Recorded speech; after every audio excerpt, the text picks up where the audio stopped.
اقامت ہو گئی اور امام کو کوئی ضرورت پیش آ گئی یا مقتدیوں ہی میں سے کسی کو کوئی ضرورت پیش آ گئی اور اس کی وجہ سے وہ نکل گیا تو اس کی گنجائش ہے. جس مثال کے طور پر امام کو یہ یاد آیا کہ ارے میں نے وضو نہیں کیا تھا اور وہ اقامت ہونے کے بعد مسجد سے نکل کر چلا گیا، آپ لوگ ٹھہریے میں آتا ہوں. یا یہ کہ اذان ہو جانے کے بعد مسجد میں موجود کوئی شخص ہے جس کے اوپر کسی دوسری مسجد کا انتظام موقوف ہے، چابی اس کی جیب میں یہ جائے گا، مسجد کھولے گا تو اذان ہوگی، نماز ہوگی، تو اس کی پابندی نہیں کہ یہاں اذان ہوگی تم یہاں سے نکل نہیں سکتے، وہ دوسری جگہ کی اقامت کی نماز قائم کرانے کے لیے یہاں سے جا سکتا ہے.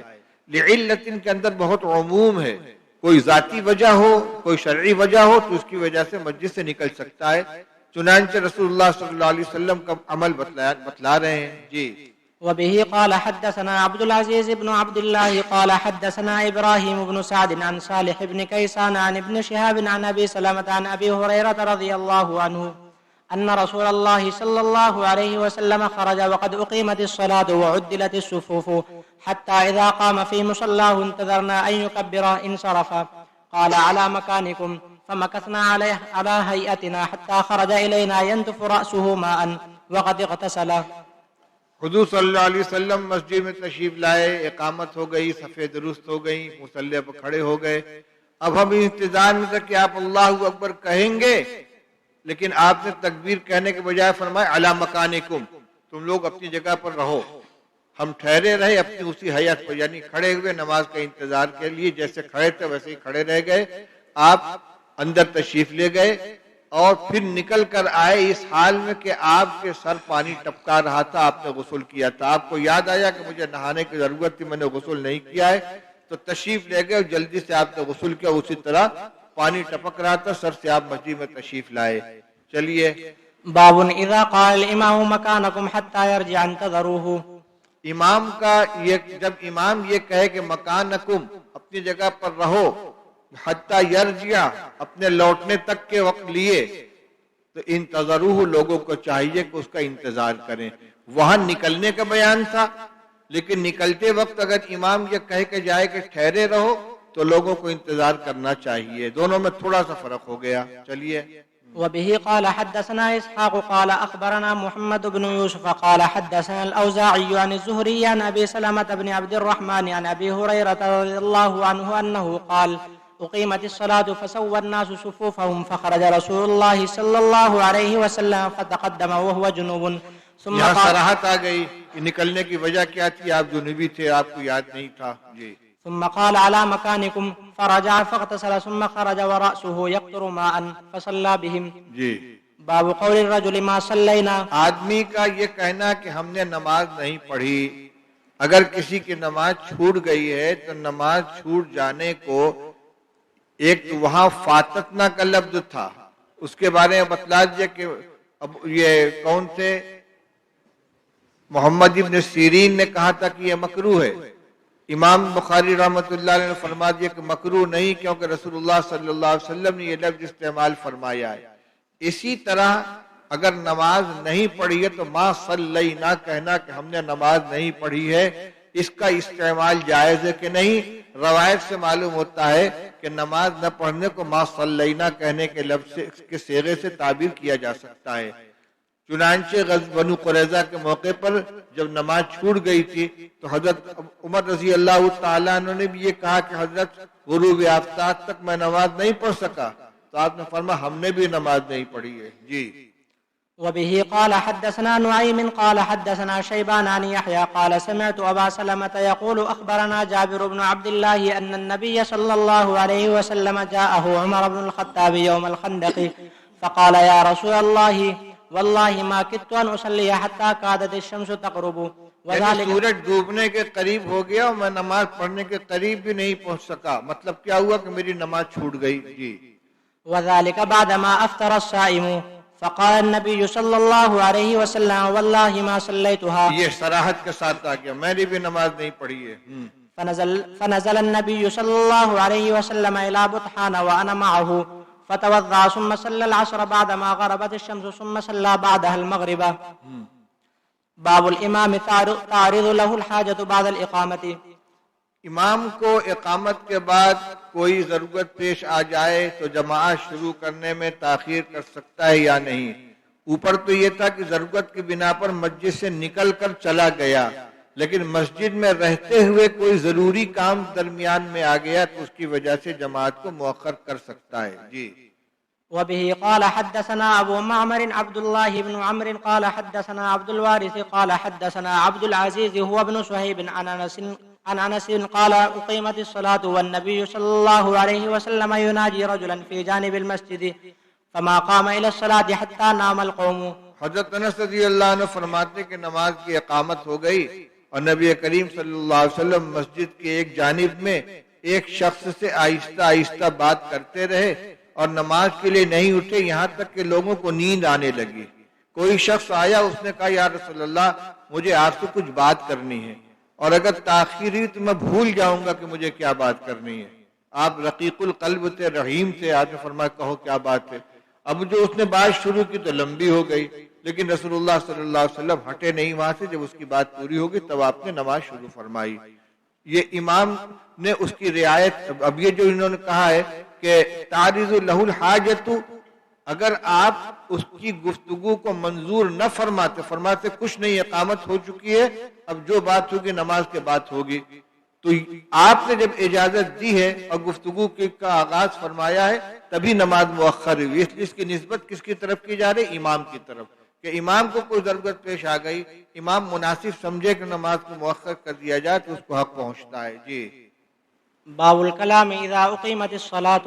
اقامت صلاۃ کے بعد اگر کوئی ضروری گفتگو کی جائے تو اقامت کا اعادہ کرنے کی ضرورت نہیں، اسی اقامت سے نماز ہوگی۔ جی۔ وبه قال حدثنا عياش بن الوليد قال حدثنا عبد الأعلى حدثنا حميد قال سألت ثابت البنائي عن الرجل يتكلم بعدما تقام الصلاة اگر کوئی آدمی اقامت صلاۃ کے بعد بات کرے تو اس کا کیا حکم ہے؟ حضرت انس سے پوچھا گیا، ثابت بنانی سے پوچھا گیا۔ جی۔ فحدثني عن انس بن مالك قال اقيمت الصلاة فعرض للنبي صلى الله عليه وسلم رجل فحبسه بعدما اقيمت الصلاة۔ میں نے بتلایا تھا کہ تین تلامذہ حضرت انس کے بہت خاص ہیں، ایک تو اوپر والی سند میں عبد العزیز ابن صہیب آئے ہیں، ایک یہ ثابت بنانی ہے، ایک حمید الطویل ہے، زیادہ تر روایتیں انہی سے منقول ہیں۔ جی۔ باب وجوب صلاة الجماعة وقال حسن ان منعته امه عن العشاء في الجماعة شفقة لم يطعها۔ جماعت کی نماز کا واجب ہونا، یعنی نماز کی جماعت کی کیا حیثیت ہے؟ نماز با جماعت پڑھنا ضروری ہے یا تنہا بھی نماز ہو جائے گی؟ اس جماعت کی کیا حیثیت ہے؟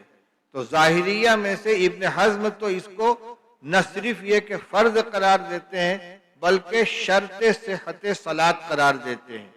مطلب کیا ہوا کہ اگر کوئی جماعت چھوڑ کر تنہا نماز پڑھے گا تو نماز سرے سے ہوگی ہی نہیں۔ اور امام احمد ابن حنبل رحمۃ اللہ علیہ فرض قرار دیتے ہیں لیکن صحت صلاۃ کے لیے شرط قرار نہیں دیتے۔ امام شافعی رحمۃ اللہ علیہ جماعت کو فرض علی الکفایہ قرار دیتے ہیں لیکن وہ افراد کے حق میں اس کو سنت مؤکدہ قرار دیتے ہیں۔ یعنی جماعت کا قائم ہونا تو تمام امت کی ذمہ داری ہے، اگر جماعت سرے سے ہوگی نہیں تو پوری قوم یا پوری بستی کے لوگ جو ہیں ترک جماعت کے فریضے کے تارک ہوں گے، فریضہ جماعت کے تارک قرار دیے جائیں گے کہ انہوں نے جماعت قائم نہیں کی۔ علی الکفایہ کا مطلب یہی ہوتا ہے کہ اگر اس کو چند لوگوں نے کر لیا تو باقی کے ذمے سے فریضہ ساقط ہو گیا، اور نہیں کیا تو گناہگار سب ہوں گے۔ تو جماعت کا قائم کرنا یہ تو فرض علی الکفایہ ہے، لیکن انفرادی طور پر ہر فرد کا جماعت میں شامل ہونا یہ سنت مؤکدہ ہے۔ ہمارے یہاں بھی جماعت کی شرکت سنت مؤکدہ میں آکد السنن ہے، اسی لیے فقہ کی بعض کتابوں میں اس کو واجب قرار دیا گیا ہے، اور سنت مؤکدہ کے بعد درجہ واجب ہی کا ہوتا ہے، تو گویا یہ واجب و سنت مؤکدہ کے درمیان میں ہے، لیکن اس کو شرط صحت صلاۃ قرار نہیں دیا گیا ہے۔ اور آکد السنن اس لیے کہا جا رہا ہے کہ کہ رسول اللہ صلی اللہ علیہ وسلم کی طرف سے ترک جماعت کے اوپر وعیدیں اور غصے کا اظہار فرمایا ہے کہ اگر میرا جی چاہتا ہے کہ میں اذان دلواؤں اور نوجوانوں سے کہوں کہ جنگل سے لکڑیاں چن کر لے آؤ، پھر مسجد میں جماعت شروع کرا دوں اور جا کر دیکھوں کن کن مکانات کے لوگ جماعت میں شامل نہیں ہوتے اور ان کے مکانات کو آگ لگا دوں۔ مکان ہی نہ رہے کہ جس نے وہ ٹھہر کر بیٹھے رہے، مسجد نہ آئے، ان کا جس مکان کو انہوں نے اپنی سکونت کے لیے اختیار کر رکھا ہے، مسجد کو چھوڑ رکھا ہے، اس ان مکانات کا وجود ختم کر دوں۔ آپ رحمت للعالمین نے آپ کو جماعت چھوڑنے والے پر اتنا غصہ آ رہا ہے کہ اپنے ہاتھ سے ان کے مکان میں آگ لگانا چاہتے ہیں۔ بعض روایتوں میں آتا ہے کہ لولا النساء والصبیان، کہ عورتیں اور بچے اگر گھر میں نہ ہوتے تو میں ایسا کر گزرتا۔ یہ تو بچوں اور عورتوں کی رعایت میں کیا جا رہا ہے، لہذا نماز با جماعت اگر واجب نہیں ہے تو یہ سنت مؤکدہ ہے، اور سنت مؤکدہ میں بھی آکد السنن ہے۔ چلیے۔ وبه قال حدثنا عبد الله بن يوسف قال أخبرنا مالك عن أبي الزناد عن الأعرج عن أبي هريرة رضي الله عنه أن رسول الله صلى الله عليه وسلم قال والذي نفسي بيده لقد هممت أن آمر بحطب ليحطب ثم آمر بالصلاة فيؤذن لها ثم آمر رجلا فيؤم الناس ثم أخالف إلى رجل فأحرق عليهم بيوتهم والذي نفسي بيده لو يعلم أحدهم أنه يجد عرقا سمينا أو مرماتين حسنتين لشهد العشاء۔ اوپر ترجمے کے ساتھ ایک جز آیا تھا، قال الحسن ان منعت امه عن العشاء في الجماعة شفقة لم يطيعها، کہ اگر کسی کی ماں شفقت کی بنا پر بیٹا کہاں جاؤ گے یہی نماز پڑھ لو، اس بنا پر، شفقت کی بنا پر، مہربانی کی بنا پر، رحم دلی کی بنا پر بچے کو نماز میں جانے سے منع کرے تو لم یطیعھا، اس کی اطاعت نہ کرے۔ یہی ماں اگر اپنے بچے سے کہتی ہے بیٹا میں بیمار ہوں میری خدمت کی ضرورت ہے، تو باپ ماں کو کی خدمت کے واسطے اس کو رک جانا چاہیے، لیکن اگر صرف شفقت کی بنا پر منع کر رہی ہے تو لا طاعت لمخلوق فی معصیت الخالق، یا اس کی اطاعت نہیں کی جائے گی۔ معلوم ہوا کہ جماعت کو ترک کرنے کی گنجائش بہت شدید حالات کے اندر ہوگی، عام حالات کے اندر نہیں ہوتی۔ روایت کے آخر میں آیا ہے کہ آپ نے فرمایا والذی نفسی بیدہ لو یعلم احدہم انہ یجد عرقا سمینا، قسم اس خدا کی جس کے قبضے میری جان ہے، اگر ان میں سے کوئی جان لیتا کہ وہ پائے گا ایک موٹی نلی یا دو اچھے کھر تو عشاء کی جماعت میں حاضر ہو جاتا۔ اس ٹکڑے کی بنا پر شارحین کا خیال یہ ہے کہ یہ جو حال بیان کیا جا رہا ہے یہ منافقین کا بیان کیا جا رہا ہے، کیونکہ صحابہ رضی اللہ تعالی عنہم کا یہ حال نہیں تھا، وہ مخلص حضرات تھے، ان کا یہ حال نہیں تھا کہ اگر ان کو یہ معلوم ہو جائے کہ مسجد میں جائیں گے تو دو نلی ملے گی یا دو کھر ملے گا تو نماز میں آئیں، اور اگر نہ ملنے والی بات ہو تو نہ آئیں۔ تو یہ ناراضگی رسول اللہ صلی اللہ علیہ وسلم کی کن کے بارے میں ہے؟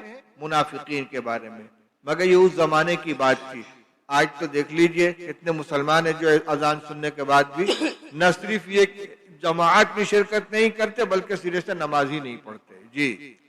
باب فضل صلاة الجماعة وكان الأسود إذا فاتته الجماعة ذهب إلى مسجد آخر وجاء أنس بن مالك إلى مسجد قد صلي فيه فأذن وأقام وصلى جماعة۔ جماعت کی نماز کی فضیلت اوپر تاکید بیان کی تھی، اب جس نماز کی جس جماعت کی اتنی تاکید ہے اس پر ملے گا کیا، اس کی حیثیت کیا ہے۔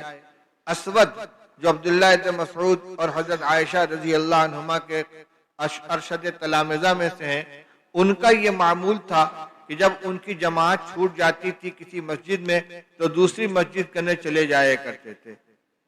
مسجد قدیم میں چھوٹ گئی تو چھتہ میں چلے گئے۔ یہ اب تو پتہ نہیں مسجد عزیز کے اندر نماز کس وقت ہوتی ہے، پہلے یہاں کی چھتہ کی نماز ختم ہونے کے بعد مسجد عزیز اب بھی ہوتی ہے۔ بعض لطیفہ باز کہتے تھے کہ وہاں تو جمعہ کی فجر سنیچر کو مل جائے گی۔ تو اگر ایسا نظام ہے کہ مسجدوں کے اندر نماز میں تھوڑا سا فصل رکھا گیا ہے تو اگر ایک جگہ کی جماعت چھوٹ جائے تو یہ نہ کہے کہ چلو بھائی یہیں پڑھ لو، کوئی حرج کی بات نہیں ہے۔ اگرچہ روایات سے معلوم ہوتا ہے کہ ایک شخص اپنے حساب سے جماعت میں شرکت کی نیت سے مسجد میں آیا اور اتفاق سے جماعت چھوٹ گئی تو اس کو وہی نماز پڑھ لینے کی گنجائش ہے، انشاءاللہ اس کو جماعت کا کسی نہ کسی درجے میں ثواب مل جائے گا، لیکن یہ رخصت کی بات ہے، اور عزیمت یہ ہے کہ اگر دوسری مسجد میں جماعت مل سکتی ہے تو وہاں جا کے جماعت میں شامل ہو جائے، جیسا کہ اسود کا عمل تھا۔ انس رضی اللہ تعالیٰ عنہ ایک مسجد میں آئے جہاں نماز ہو چکی تھی، صلی فیہ، جماعت ہو گئی تھی، فاذن واقام وصلی جماعتا، انہوں نے اذان بھی کہی، اقامت بھی کہی اور جماعت سے نماز ادا کی۔ 20 آدمیوں کے ساتھ یہ مسجد میں آئے تھے، وہاں دیکھا نماز ہو چکی ہے، انہوں نے اپنی اذان کہی، اقامت کہی اور جماعت سے نماز ادا کی۔ یہ مسئلہ ہوا جماعت ثانیہ کا، تو جماعت ثانیہ بعض حضرات کے نزدیک تو بلا کراہت کے درست ہے، مگر جو ابھی روایت آپ نے پڑھی ہے کہ رسول اللہ صلی اللہ علیہ وسلم نے فرمایا کہ میرے جی چاہتا ہے کہ میں اذان دلواؤں اور جماعت کراؤں اور جا کے مکانات میں آگ لگا دوں، اس کی روشنی میں احناف کا مسلک یہ ہے کہ جماعت ثانیہ اس مسجد میں جہاں باقاعدہ جماعت کا انتظام ہے، امام و مؤذن متعین ہے اور محلے کے نمازی بھی معمول کے مطابق متعین ہے، وہاں جماعت ثانی مکروہ ہے اور کراہت تحریمی ہے، اس لیے کہ اگر ایک کے بعد دوسری اور دوسری کے بعد تیسری جماعت کی گنجائش ہوتی تو پھر یہ آگ لگانے والی بات کس معنی میں؟ جو آدمی نہیں آیا بھئی ہم دوسری جماعت میں شامل ہوئے، ہم تیسری جماعت میں شامل ہو جائیں گے۔ اچھا، عرب میں عجیب طریقہ دیکھا، وہاں جماعت ثانی کیا، کوئی جو شروع ہوتی ہے جماعت تو ختم ہی نہیں ہوتی۔ امام صاحب نے سلام پھیر دیا، کوئی کھڑا ہوا اپنی رکعت پوری کر رہا ہے، کوئی آئے گا بغل میں آ کر اس کے کندھے پر ایسے ہاتھ مارے گا، اس کے بغل میں نیت باندھ کے کھڑا ہو جائے گا۔ تم کون سی نماز پڑھ رہے ہو؟ ظہر کی ہے، عصر کی ہے، ادا ہے، قضا ہے؟ مسجد میں کوئی بھی نیت باندھے ہوئے بغل میں اس کے آگے کھڑے ہو جائیں گے، سنت پڑھ رہا ہے کہ فرض پڑھ رہا ہے، ظہر کی ہے کہ عصر کی ہے، اس سے مطلب نہیں، اس کے پیچھے کھڑے ہو گئے، جو رکعت اس کے ساتھ پڑھ سکے پڑھ لیا، اس کے بعد کھڑے ہو کے اپنی نماز پوری کر رہے ہیں۔ ان کے بغل میں ایک آدمی آیا، اس نے کندھے پر ہاتھ مارا، نیت باندھ لی، ایک زنجیر سی لگی رہتی ہے۔ یہ وہی بات ہے، امام کو قدوہ مانتے ہیں، تمہاری نماز اپنی، ہماری نماز اپنی، تم فرض پڑھو ہم نفل پڑھیں گے، تم نفل پڑھو ہم فرض پڑھیں گے، تم ظہر پڑھو ہم عصر پڑھیں گے، کوئی اتحاد ضروری نہیں ہے۔ لیکن ہماری یہاں تنگی ہے، کیونکہ الامام ضامن، امام ضامن ہوتا ہے تو یا تو اپنے سے ضعیف کو اپنے اس میں لے گا اپنے ضمن میں، یا اپنے برابر کو لے گا، اپنے سے قوی کو اپنے ضمن میں نہیں لے سکتا۔ بہرحال اس میں فرمایا یہ انس رضی اللہ تعالیٰ عنہ کا اپنا عمل ہے، لیکن رسول اللہ صلی اللہ علیہ وسلم کی ارشاد کی بنا پر جماعت ثانیہ کو عمومی اجازت نہیں دی جاتی۔ ہاں، اگر مسجد سوق ہے جہاں نہ امام متعین ہے نہ نمازی متعین ہے، وہاں جو بھی آئے گا اپنی اقامت کہے گا، جماعت کرے گا اور چلا جائے گا۔ چلیے، وبه قال بعض حدثنا جگہ ایئرپورٹ میں مسجد ہوتی ہے اندر نماز پڑھنے کے لیے، بہت سی جگہ پر ہے، دلی میں بھی ہے، مدراس میں بھی ہے، حیدرآباد میں بھی ہے، وہاں کوئی جماعت کا اہتمام نہیں ہوتا۔ آدمی گیا، نماز کا وقت ہے، اپنی جماعت کی، دوسرے لوگ آئے انہوں نے اپنی جماعت کی۔ ایسی جگہ پر جماعت ثانی کرنے میں کوئی حرج نہیں ہے، کیونکہ جب جماعت اولی ہی متعین نہیں تو وہ جماعت ثانی کیا ہے؟